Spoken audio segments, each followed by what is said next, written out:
Hello प्यारे बच्चों, PCM research academy में आपका स्वागत है। और मैं योगेश कुमार आपके सामने आज यूनिट एंड मेजरमेंट का लेक्चर नंबर 8 स्टार्ट करने जा रहा हूं, क्लास 11 का, जिसमें आज हम dimension of a physical quantity के बारे में डिस्कस करेंगे।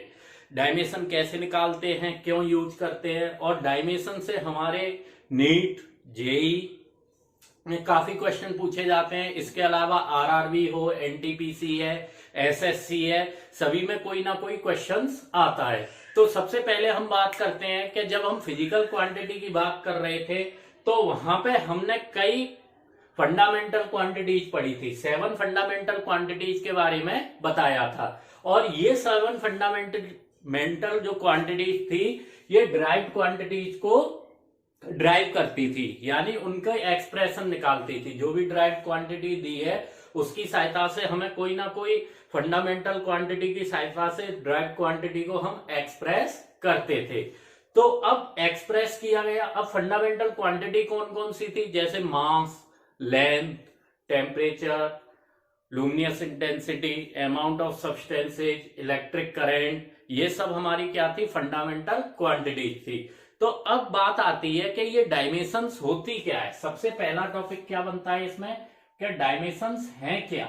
अगर बात करें, ये जो डायमेंशंस की बात कर रहे हैं हम, ये डायमेंशंस हैं क्या। सबसे पहली बात ये आती है, जब भी हम किसी भी फिजिकल क्वांटिटी की कोई भी डायमेंशन निकालते हैं या रेज करते हैं तो हमेशा फंडामेंटल क्वांटिटी पे एक पावर रेज कर दी जाती है जो हमारी फिजिकल क्वांटिटी को रिप्रेजेंट करती है। जब हम उसमें कोई पावर को दिखाते हैं तो वो हमारी क्या होती है, डायमेंशंस होती हैं। तो dimensions of a physical quantity, dimensions of a physical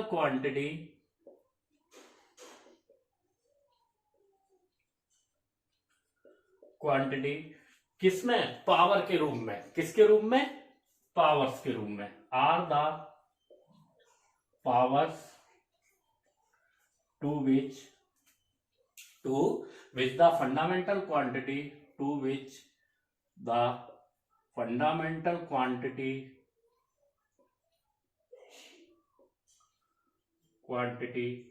raised, fundamental quantity must be raised to represent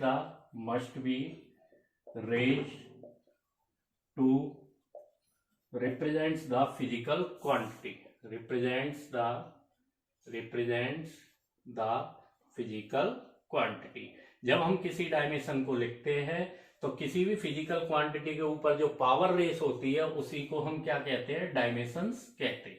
अब इसको लिखते कैसे हैं, जब भी हम डायमेंशन की बात करते हैं, जैसे मान के चलिए डेंसिटी का फॉर्मूला हमने पढ़ा है, मास अपॉन वॉल्यूम होता है। क्या होता है, मास अपॉन वॉल्यूम।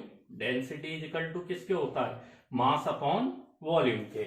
जब हम डेंसिटी की बात करेंगे, वॉल्यूम हमारी क्या होती है, length into breadth into height. तो इसको हम लेंथ के क्यू के इक्वल मान लें। किसके इक्वल मान लें, लेंथ के क्यू के इक्वल माना। अब मास को हम रिप्रेजेंट किससे करते थे भाई, अगर बात करें तो मास को रिप्रेजेंट किससे करते थे, एम से। ठीक, मास कितना है यहाँ, 1। मास कितना है, 1 है। लेंथ कितनी है, 3 है। ठीक है, लेंथ कितनी है, 3। वो भी कैसी है, अगर ऊपर ले जाओगे इसको तो इसको क्या लिख सकते हो, मास इंटू लेंथ माइनस 3, यही लिखोगे, लेंथ माइनस 3। तो मास पे 1 है यानी पावर 1 आएगी। इस पे पावर कितनी आ रही है, लेंथ पे -3। पावर कितनी आ रही है लेंथ पे, माइनस का 3, यानी 1/3 है यहाँ पे। ठीक है, ऑल अदर जितनी भी फंडामेंटल क्वांटिटी है मास और लेंथ के अलावा वो कितनी है, 0 है। वो कितनी है, 0 है। तो इस तरह से हम क्या रिप्रेजेंट करते हैं, डायमेंशंस को रिप्रेजेंट करेंगे। अब इसका जो फॉर्मूला बनता है, एक स्क्वायर ब्रैकेट लगाया मैंने, डेंसिटी इज इक्वल टू, जब भी रिप्रेजेंट करेंगे डायमेंशंस को तो मास की m होती है और लेंथ की l -3। तो ये हमारा डायमेंशंस इक्वेशन बनेगी। क्या बनेगी, डायमेंशंस इक्वेशन बनेगी। ठीक है, ऐसे ही वॉल्यूम है, वॉल्यूम की LQ होती है। ठीक है। और फोर्स है, फोर्स की ml(t-2) होती है, एरिया की L² होती है, एनर्जी की ml²t-2 होती है।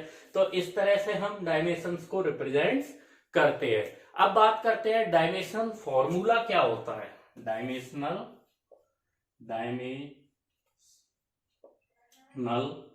फॉर्मूला क्या है और ये क्या बताता है। जब भी हम ड्राइव क्वांटिटी को एक्सप्रेस कर रहे होते हैं या किसी फॉर्मूला के द्वारा किसी भी फिजिकल क्वांटिटी को एक्सप्रेस कर रहे होते हैं, तो उसमें जब हम प्रॉपर पावर्स लगाते हैं फंडामेंटल यूनिट्स के अंदर, तो वो हमारे डायमेंशनल फॉर्मूला कहलाते हैं। क्या कहलाते हैं? डायमेंशनल फॉर्मूला कहलाते हैं। ठीक है ना। क्या अगर हमें मान के चलो कोई भी फॉर्मूला रिप्रेजेंट्स करना है या किसी भी ड्राइव फिजिकल क्वांटिटी के बीच में रिलेशनशिप लगानी है, तो उसके लिए हम प्रॉपर पावर के साथ फंडामेंटल यूनिट्स को शो करते हैं। किसको शो करेंगे? फंडामेंटल यूनिट्स को पावर के साथ अगर शो करें तो वो हमारा क्या होता है? डायमेंशनल फॉर्मूला होता है। तो the formula which represents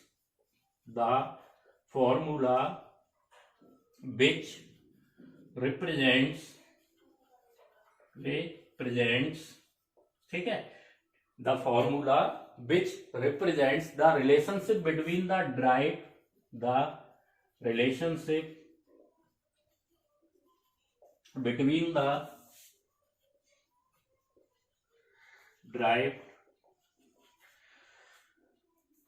drive physical quantity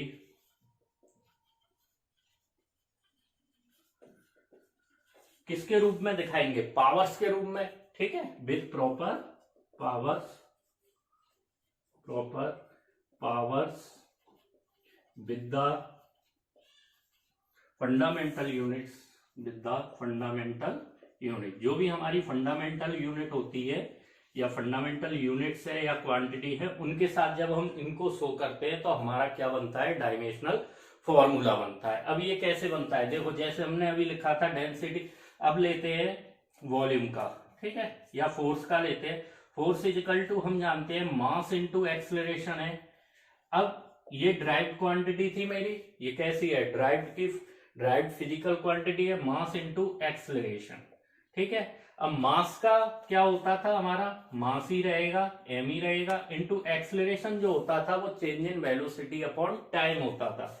क्या होता था? Change in velocity upon time, acceleration का ये फॉर्मूला होता है।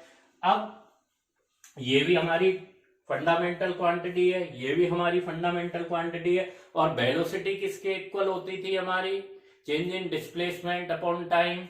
अगर इसको भी लिखेंगे तो ये भी किसके इक्वल होती थी? मास इंटू इनिशियल डिस्प्लेसमेंट लिख दे रहे, केवल डिस्प्लेसमेंट अपॉन टाइम के। ये किसके इक्वल था? Displacement upon time. और डिस्प्लेसमेंट को हम मेजर किस में करते थे? लेंथ में।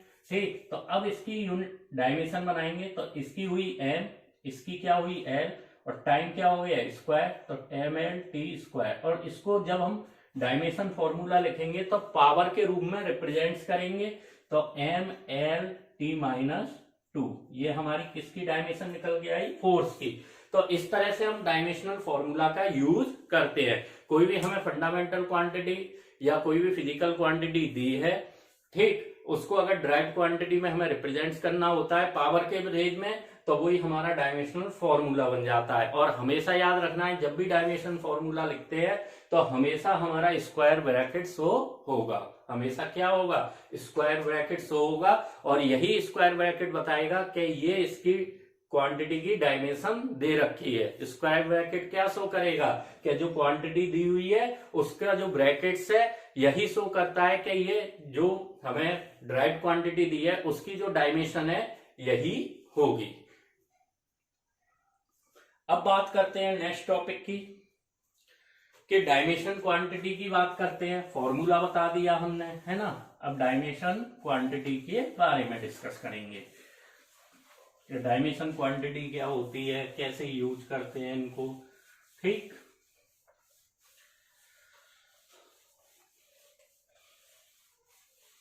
अब हम बात करते हैं जो भी हमारी फिजिकल क्वांटिटी होती है, अगर उनकी हम डायमेंशंस लिखते हैं तो वो हमारी क्या है, डायमेंशन क्वांटिटी कहलाएंगी। जो भी फिजिकल क्वांटिटी है अगर उनमें हम डायमेंशन लिख देते हैं तो वो हमारी क्या होती है, डायमेंशन क्वांटिटी होती है। जैसे एग्जांपल स्पीड, एक्सेलरेशन, ये सब किसके एग्जांपल है, हमारे डायमेंशन क्वांटिटी के एग्जांपल है। अब बात करते हैं एक डायमेंशनलेस क्वांटिटी आती है। डायमेंशनलेस क्वांटिटी में क्या होती है, कुछ ऐसी भी फिजिकल क्वांटिटी होती है जिनमें कोई डायमेंशन नहीं होती। डायमेंशनलेस क्वांटिटी एक होती है भाई डायमेंशन क्वांटिटी, ठीक है।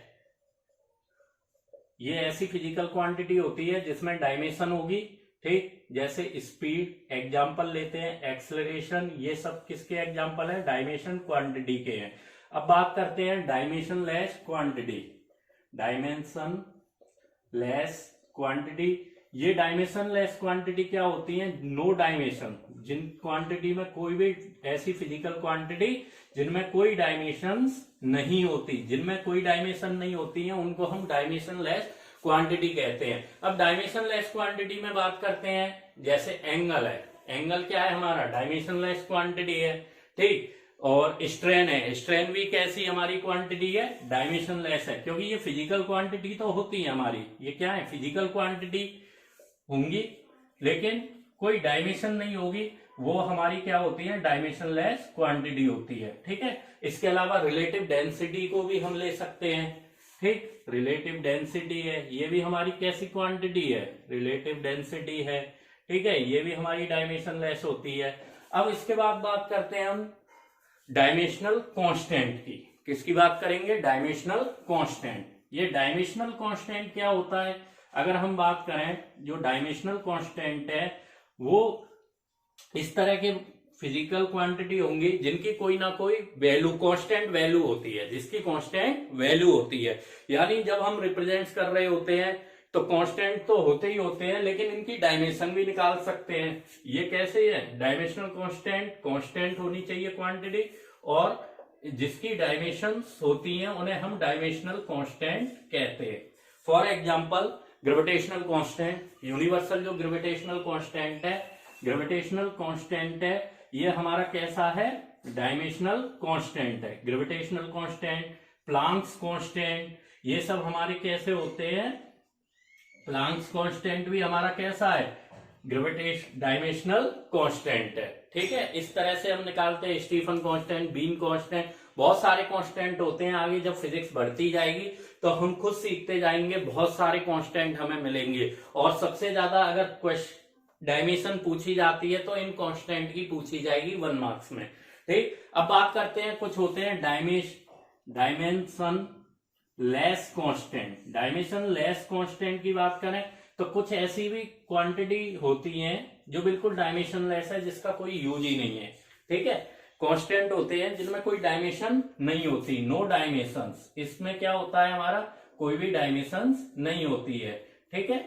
इसमें डायमेंशन नहीं है तो इसका मतलब क्या है, अगर डायमेंशन नहीं है तो इसका मतलब क्या है, जैसे ई, पाई, ये कुछ वेरिएबल होते, सॉरी ये कुछ कांस्टेंट होते हैं, टेन थीटा, इनमें कभी भी हम कोई भी डायमेंशन यूज नहीं करते, इसलिए इन्हें डायमेंशन लेस कांस्टेंट कहा गया है। इन्हें क्या कहा गया है, डायमेंशन लेस कांस्टेंट कहा गया है, ठीक है। तो इस तरह से हम डायमेंशंस का यूज करेंगे। अब बहुत सारी डायमेंशंस होती हैं जो एग्जाम्स में पूछी जाती है।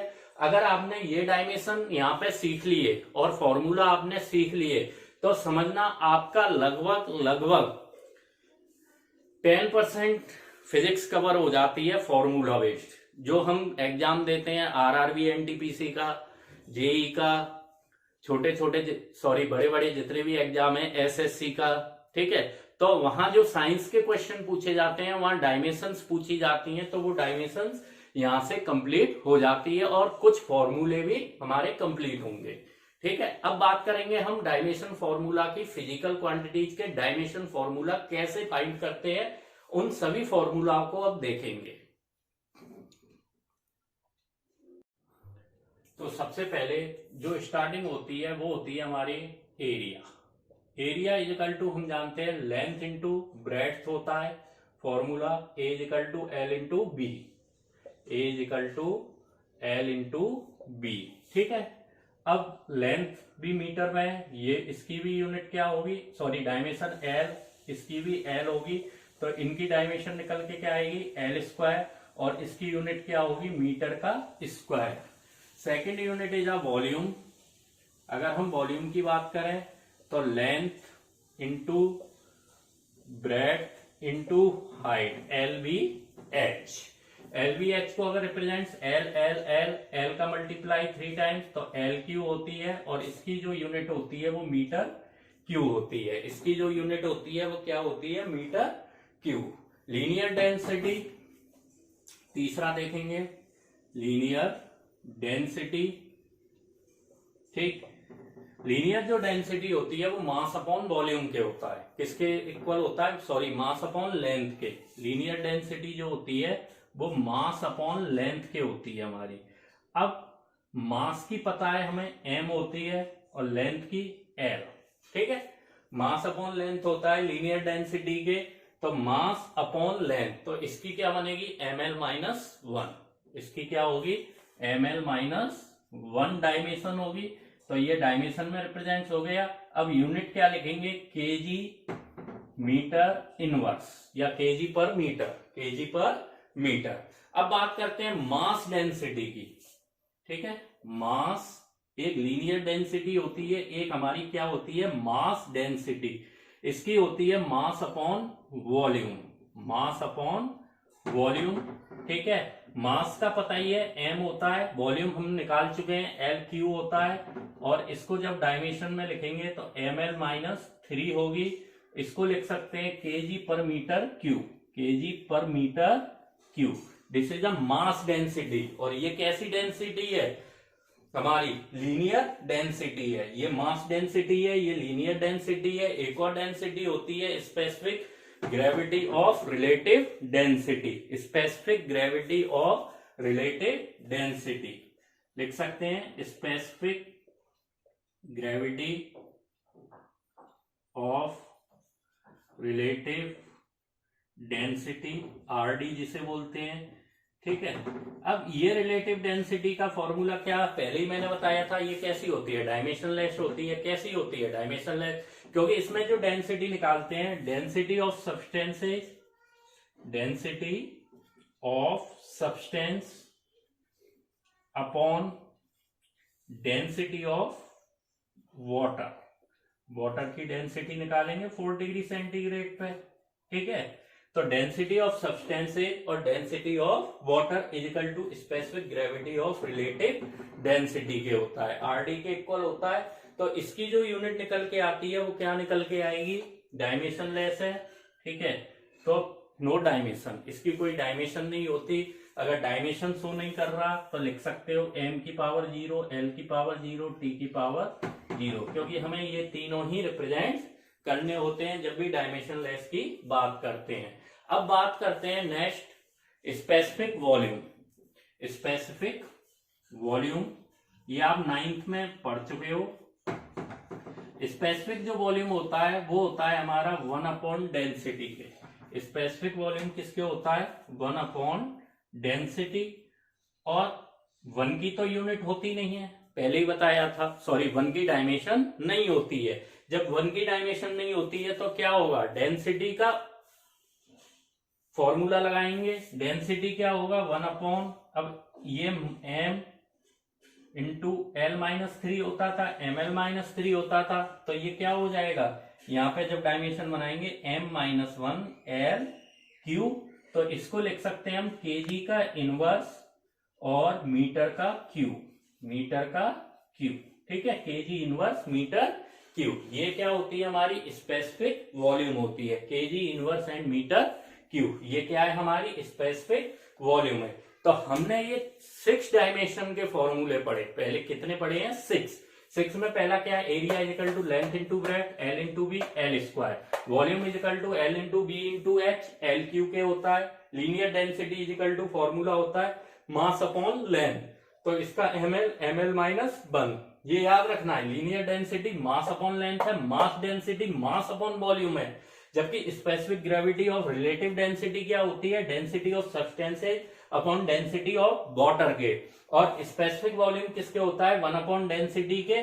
तो ये हमारा क्या निकल के आता है 1 अपॉन ml-3 m-1 L3 यानी kg इनवर्स मीटर क्यूब। तो ये हमारी 6 डायमेंशन थी स्टार्टिंग की। अब नेक्स्ट डायमेंशन पढ़ेंगे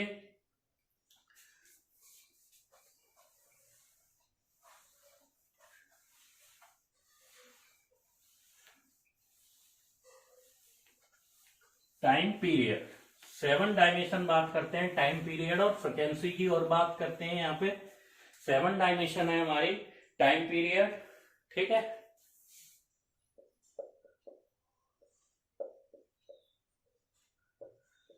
7 उसके बाद 8 फ्रिक्वेंसी। इन दोनों की सबसे पहले बात करते हैं टाइम पीरियड क्या होता है, फ्रिक्वेंसी क्या होती है। देखो टाइम पीरियड क्या होता है, जब हम किसी भी ऑक्सीलेशन, जब हम कोई ऑक्सीलेशन कर रहे होते हैं तो एक ऑक्सीलेशन में जितना टाइम लगता है हमें, टाइम टेकन टू 1 ऑक्सीलेशन, तो उसको हम क्या कहते थे टाइम पीरियड कहते थे। टाइम टेकन 1 ऑक्सीलेशन, ठीक है। एक ऑक्सीलेशन में जितना टाइम लगता है उसको हम क्या कहते हैं टाइम पीरियड कहते हैं। 1 ऑक्सीलेशन में जितना टाइम लगेगा कंप्लीट करने में तो उसे क्या है, एक साइकिल को कंप्लीट करने में, तो उसे हम टाइम पीरियड कहते थे। और जब हम इसकी बात करते थे तो टाइम पीरियड यानी टाइम टेकन, केवल एक ऑक्सीलेशन में कितना टाइम लगेगा टी, कितना टाइम लगेगा टी ही लगेगा। टी किस में रिप्रेजेंट्स होता है सेकंड में, टी किस में रिप्रेजेंट्स होता है सेकंड में। फ्रीक्वेंसी क्या होती है, frequency inversely proportional to time period के होती है। फ्रीक्वेंसी म्यू से भी लिखते हैं कई जगह, ठीक है। तो ये किसके होती है 1 upon time period, mu is equal to 1 upon time period के इक्वल होती है। और जब 1 अपॉन टी के इक्वल है तो ये क्या होगी टी इनवर्स होगी, टी इनवर्स यानी 1 अपॉन सेकेंड, सेकेंड का इनवर्स या हर्ट्ज, ऐसे हर्ट्ज में ही लिखते हैं इसको, क्या लिखते हैं हर्ट्ज, ठीक है। इसकी जो यूनिट होती है वो हर्ट्ज होती है या सेकेंड इनवर्स, ठीक है। ये तीनों ही यूनिट हम लिख सकते हैं हर्ट्ज या सेकेंड इनवर्स, ठीक है। तो frequency is equal to 1 upon time period, 1 upon T is equal to T inverse के। अब बात करते हैं next distance, displacement, wavelength, focal length. चारों की जो डायमेंशन है वो सेम है। अगर हम ये 4 टर्म की बात कर रहे हैं, डिस्टेंस, डिस्प्लेसमेंट, फोकल लेंथ और वेवलेंथ, ठीक है। याद रखना डिस्टेंस, डिस्प्लेसमेंट, इसके अलावा फोकल लेंथ, वेवलेंथ, ठीक है, वेवलेंथ। अब इन चारों की बात करते हैं तो ये हमें डिस्टेंस कवर करते हैं, जो एक्चुअल लेंथ होती है उसको कवर करने के लिए हम इनका यूज करते हैं। तो एक्चुअल लेंथ को जब कवर कर रहे हैं तो उसकी यूनिट क्या हो, सॉरी डायमेंशन क्या होती है एल, ठीक। और इनकी यूनिट क्या होती है मीटर, इनकी यूनिट क्या सो होती है मीटर, ठीक है। तो एल से रिप्रेजेंट करते हैं डायमेंशंस को और मीटर यूनिट होती है। अब बात करते हैं स्पीड। स्पीड का फॉर्मूला होता है हमारा distance upon time. Speed is equal to क्या होता था डिस्टेंस अपॉन टाइम। तो डिस्टेंस हमारी एल है, टाइम टी है, तो एल टी माइनस 1 क्या आएगी हमारी निकल के L T minus 1 unit, sorry dimension आएगी। और इसको लिख सकते हैं metre per second, metre per second. अब बात करते हैं डिस्टेंस के, स्पीड के बाद वेलोसिटी की। तो वेलोसिटी क्या होता है displacement upon time. Velocity is equal to displacement upon time. Speed और इन दोनों की जो डायमेंशन है वो सेम होती है, ठीक है, एल अपॉन टी, तो एल टी माइनस 1। इसकी भी यूनिट क्या होती है हमारी मीटर पर सेकेंड, इसकी भी यूनिट क्या होगी metre per second. Displacement upon time, velocity is equal to, next is velocity gradient. Velocity gradient जो होता है वो डीवी अपॉन डी एक्स के इक्वल होता है। किसके इक्वल होता है डीवी अपॉन डी एक्स, ठीक है। और डीवी अपॉन डी एक्स का मतलब क्या हो गया यहाँ पे अभी देखेंगे। वेलोसिटी ग्रेडियंट की बात कर रहे हैं हम, वेलोसिटी ग्रेडियंट, ठीक है। तो वेलोसिटी ग्रेडियंट होता है डीवी अपॉन डी एक्स, ठीक। अब डीवी अपॉन डी एक्स की बात कर रहे हैं, तो डीवी अपॉन डी एक्स का मतलब क्या है, ये तो वेलोसिटी बता रहा है, small change in velocity upon small change in displacement, यही तो बता रहा है। ये क्या बता रहा है, स्मॉल चेंज इन वेलोसिटी और स्मॉल चेंज इन डिस्प्लेसमेंट। तो वेलोसिटी की हमने पढ़ी LT-1 है, इसकी पढ़ी L है, ठीक है। Small change in velocity upon small change in displacement, तो LT-1 अपॉन L, L से L कैंसिल हो जाएगा, तो हमारा क्या बचेगा, ये T इनवर्स। वेलोसिटी ग्रेडियंट की क्या होती है, T इनवर्स, यानी सेकंड का इनवर्स। यूनिट क्या होती है इसकी, सेकंड इनवर्स। तो हमें जो याद रखनी है, टाइम पीरियड क्या होता है, time taken 1 oscillation T seconds में। फ्रीक्वेंसी क्या होती है, 1 अपॉन टाइम पीरियड की T इनवर्स डायमेंशन आती है। Distance, displacement, focal length, wavelength metre में रिप्रेजेंट्स होते हैं, तो इसकी डायमेंशन क्या होती है, L होती है। स्पीड बराबर डिस्टेंस अपॉन टाइम होता है, तो L upon T, LT-1 metre per second. Velocity क्या होता है, displacement upon time, L upon T, LT-1 metre per second में। वेलोसिटी ग्रेडियंट क्या होता है, DV upon D X, small change in velocity upon small change in displacement. जब इनमें change हो रहा तो वेलोसिटी की LT-1 होती थी, जबकि डिस्प्लेसमेंट की L होती थी, तो T इनवर्स यानी सेकंड इनवर्स। अब बात करते हैं हम एक्सेलरेशन ड्यू टू ग्रेविटी या एक्सेलरेशन की। अब बात करेंगे नेक्स्ट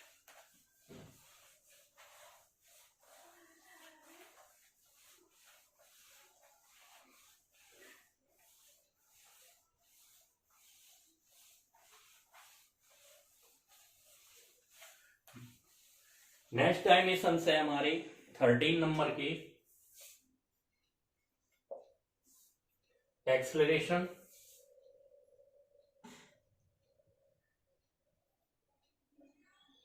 या एक्सेलरेशन ड्यू टू ग्रेविटी, ठीक है।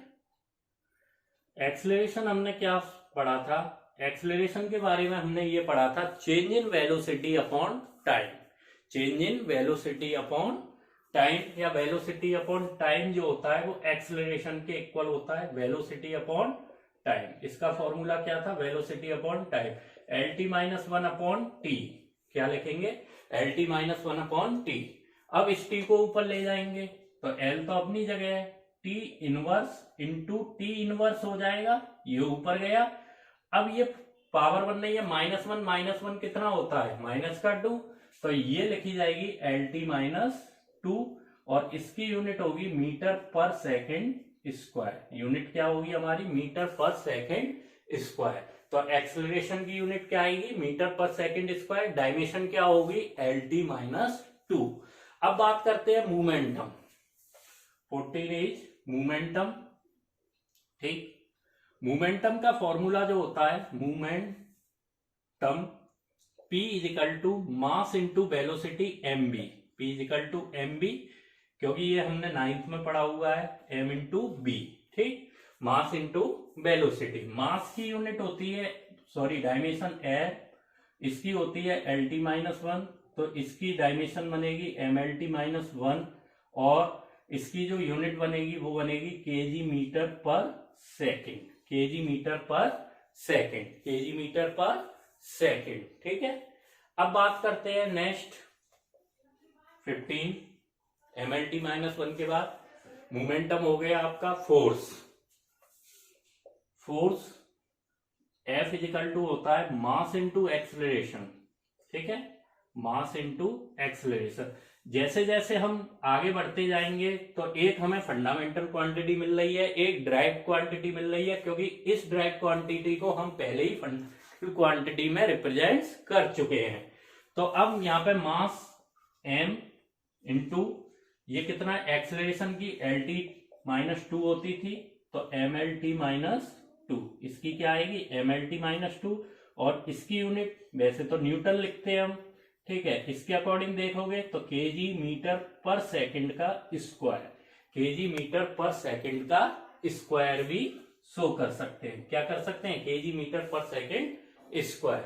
अब इसके बाद बात करते हैं नेक्स्ट की, फोर्स हो गया हमारा, ठीक। फोर्स कांस्टेंट या स्प्रिंग कांस्टेंट, एक होती है हमारी फोर्स कांस्टेंट या और स्प्रिंग कांस्टेंट, ये पूछी जाती है ज्यादातर जब बात करते हैं। कौन सी यूनिट पूछी जा सकती है? एक वेलोसिटी ग्रेडियंट हो गई, एक ये वाली, और एक रिलेटिव डेंसिटी, ठीक है, फोर्स कांस्टेंट या स्प्रिंग कांस्टेंट।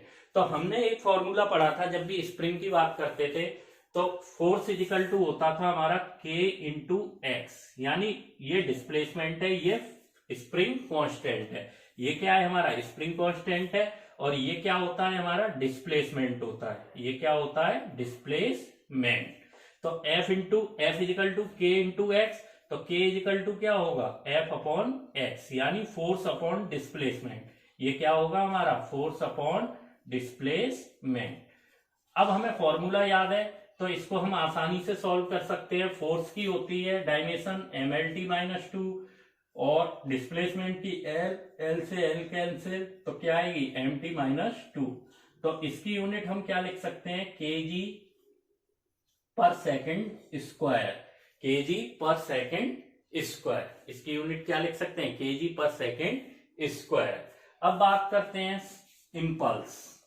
इम्पल्स बराबर होता था हमारा I is equal to force into time. I is equal to force into I is equal to F into T. ये टाइम होता था। फोर्स की हम जानते ही है mlt-2 होती है, टाइम की t होती है। अगर देखोगे -2 और प्लस का 1, -2 प्लस 1 कितना होगा? माइनस का 1 होगा। तो इसकी जो यूनिट निकल के आएगी वो क्या आएगी मेरी? mlt-1। mlt-1 सॉरी, डायमेंशन क्या आएगी? mlt-1 आएगी। और यूनिट क्या होगी? kg metre per second. kg metre per second unit होगी इसकी, ठीक है। तो I इजिकल टू किसके होता था? फोर्स इंटू टी के। I is equal to F into T के होता था। तो यहां से हमने क्या निकाला? इम्पल्स निकाला। इम्पल्स क्या निकल के आया? mlt-1 kg metre per second. तो ये हमारी 17 डायमेंशन है। और डायमेंशन देखते हैं, ठीक है। तो अब बात करते हैं वर्क, पावर, एनर्जी वगैरह। वर्क, प्रेशर, पावर, एनर्जी, है ना। अगर ये याद हो गई तो लगभग एसएससी या जो कॉम्पिटिटिव एग्जाम होते हैं उसमें 1 या 2 क्वेश्चन आपको डायमेंशन या यूनिट के मिल जाएंगे। और आपको फॉर्मूले अगर याद होंगे तो आसानी से आप डायमेंशंस निकाल सकते हो, ठीक। तो अब बात करते हैं हम वर्क। 18 वर्क इजिकल टू किसके होता है? Force into displacement. Force into displacement के होता है वर्क इजिकल टू, ठीक। तो W is equal to F into S लिखते थे। इसकी यूनिट क्या होती है? mlt-2 into L. तो यूनिट डायमेंशन ml²t-2 और यूनिट वर्क की क्या होती है? जूल। हमने पढ़ी हुई है, जूल होती है। लेकिन अगर इसे MKS में लिखेंगे तो kg मीटर स्क्वायर पर सेकेंड स्क्वायर, ये यूनिट होती है इसकी। ml²t-2 इज अ डायमेंशन, ठीक। वर्क के बाद बात करते हैं 19 एनर्जी। अगर एनर्जी की बात करोगे तो जो आदमी के वर्क करने की कैपेसिटी होती है वही एनर्जी होती थी। जो भी अगर कोई ऑब्जेक्ट वर्क कर रहा है तो उसके वर्क करने की जो कैपेसिटी है वो क्या कहलाती थी? एनर्जी। तो कैपेसिटी डू वर्क, जो capacity to do work, work करने की जो कैपेसिटी होती है वही क्या होती है? हमारी एनर्जी होती है, ठीक है ना। और वर्क की डायमेंशन होती है ml²t-2, इसकी भी यूनिट जूल ही होती है। तो इसे ही लिख सकते हैं, MKS में लिखोगे तो kg metre per second square, ठीक है, kg metre per second square. Energy के बाद बात करते हैं काइनेटिक एनर्जी की। काइनेटिक एनर्जी की जो फॉर्मूला होता है, काइनेटिक एनर्जी इजिकल टू होता है हमारा हाफ mv²। ये भी 9th में पढ़ चुके हैं। हाफ मास इंटू वेलोसिटी का स्क्वायर। हाफ क्या है? ये डायमेंशनलेस कांस्टेंट है, इसकी जरूरत नहीं है हमें। तो हम किसकी निकालेंगे? m, वेलोसिटी की क्या थी? lt-1 का भी स्क्वायर, यही तो कर रहे हैं।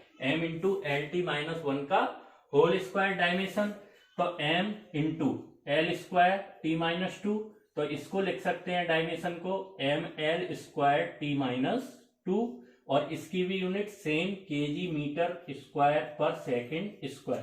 काइनेटिक एनर्जी का फॉर्मूला क्या होता था, half M V square M into L T minus one का होल स्क्वायर, यानी वेलोसिटी का एल टी माइनस वन होता है उसका भी होल स्क्वायर, तो L square T minus two. ठीक है, उसके बाद M L square T minus two लिया KG metre square per second square, और 1/2 क्या है, कांस्टेंट है, डायमेंशन लेस कांस्टेंट है, इसलिए इसका यूज नहीं करेंगे, बताया था। 21 potential energy.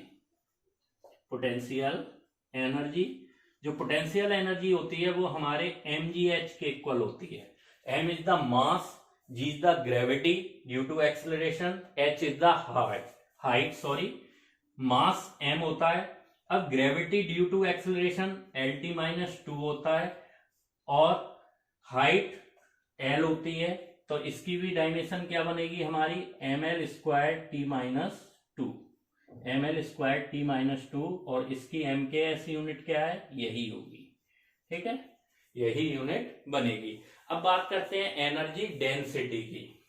Energy density, energy density. अब ये एनर्जी डेंसिटी का फॉर्मूला क्या होता है, देखो एनर्जी लगी है, डेंसिटी लगी है, डेंसिटी का मतलब कोई ना कोई मास होगा, मास की वजह से वॉल्यूम भी आएगा, तो एनर्जी अपॉन वॉल्यूम, इसका जो फॉर्मूला होता है एनर्जी डेंसिटी का वो होता है एनर्जी अपॉन वॉल्यूम के इक्वल।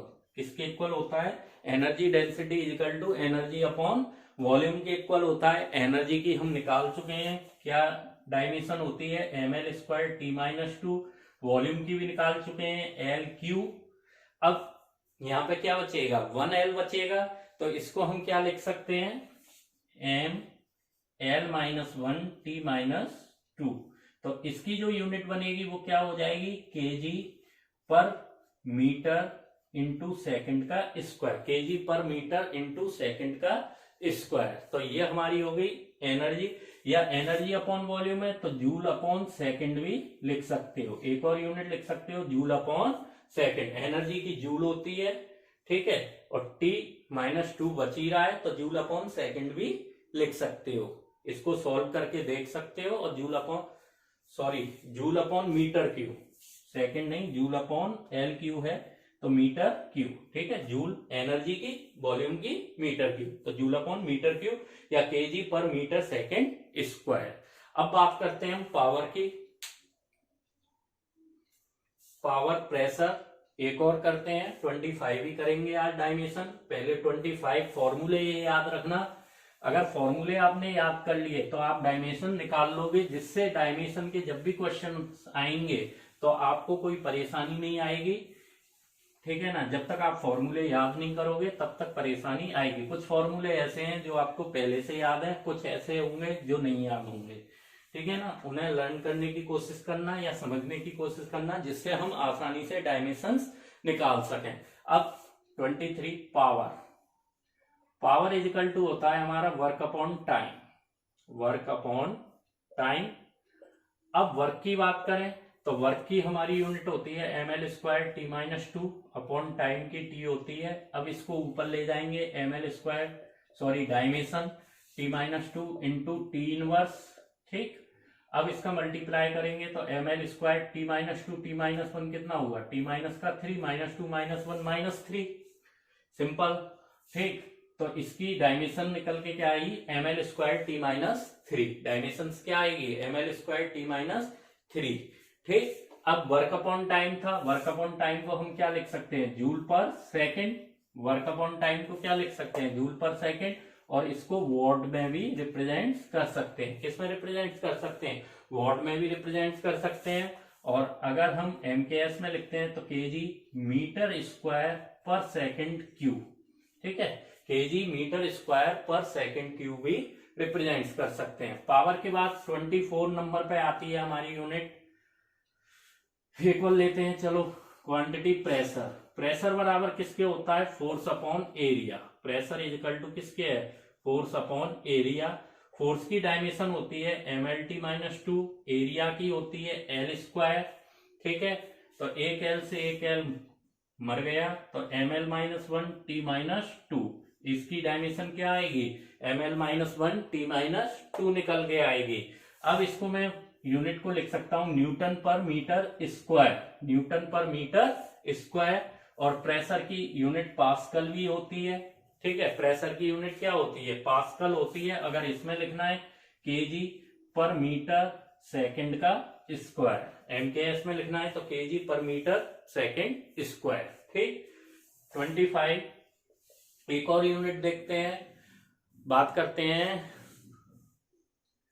पावर हो गया, प्रेशर हो गया, वेलोसिटी हो ही गई, मोमेंटम I=F/t हो ही गया, ठीक है। बहुत सारी यूनिट हो। चलो एक स्ट्रेस और होती है जो प्रेशर के ही समान होती है, बिल्कुल सेम फॉर्मूला होता है, stress = force upon area. Stress = किसके होता है, फोर्स अपॉन एरिया। और फोर्स की यूनिट क्या होती है, mL/t-2, एरिया की क्या होती है, L², तो इसकी भी सेम निकल के आती है mL-1t-2, ठीक है। डायमेंशन सेम निकल के, सॉरी डायमेंशन होती है ये, और यूनिट क्या लिख सकते हैं, न्यूटन पर मीटर स्क्वायर, न्यूटन पर मीटर स्क्वायर। इसकी डायमेंशंस क्या होगी, न्यूटन पर मीटर स्क्वायर, और सॉरी यूनिट क्या होगी, न्यूटन पर मीटर स्क्वायर, और डायमेंशंस क्या होगी, mL-1t-2। बहुत कंफ्यूजन रहता है ये यूनिट और डायमेंशन में, क्या डायमेंशन किसे बोल रहे हैं, क्योंकि इन्हीं डायमेंशन से हम यूनिट भी बना रहे हैं, फॉर्मूले से यूनिट बना रहे हैं, डायमेंशंस भी बना रहे हैं। तो याद रखना है हमें, जो हमारी ये है mL/t में रिप्रेजेंट्स डायमेंशंस को कर रहे थे आज, ठीक है। अब नेक्स्ट लेक्चर में जो बाकी की बची हुई डायमेंशंस हैं उनको करने की कोशिश करेंगे, और इन्हें लर्न करने की कोशिश जरूर करना, क्योंकि ये बहुत ही इंपॉर्टेंट है। अगर ये याद हो गई तो बहुत सारे आपको फॉर्मूले भी फिजिक्स में याद हो जाएंगे। तो आज का लेक्चर यहीं फिनिश करते हैं।